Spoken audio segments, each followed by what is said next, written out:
वगैरे आहे की नाही माहित नाही, पण काही लोक यावर विश्वास ठेवतात तर काही जण ठेवत नाही.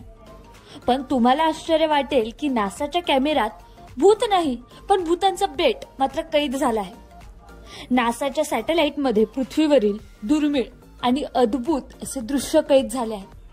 नासाच्या लँडसॅट 8 आणि 9 यावर सॅटेलाइटने हे दृश्य टिपले आहे.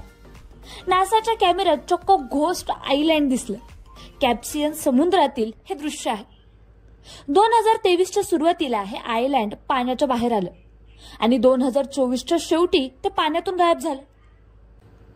अझरबैजानच्या किनाऱ्यापासून 15 मैल अंतरावर असलेल्या कुमानी बॅक मड ज्वालामुखीचा 2023 मध्ये उद्रेक झाला होता, ज्यामुळे द्रव, वायू आणि गाळाचं मिश्रण पृष्ठभागावर पसरलं.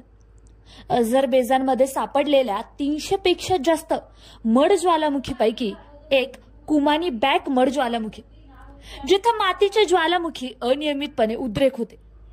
ते कॅप्सियन समुद्रात तात्पुरती जमीन तयार करतात, ज्याला घोस्ट आयलँड असं म्हटलं जातं, जे ज्वालामुखीच्या उद्रेकाने पृथ्वीच्या पृष्ठभागावर पाण्यात तयार झालेले तात्पुरते बेट. 1861 साली पहिल्यांदा असं बेट तयार झालं होतं, जे 1 वर्षही टिकलं नव्हतं.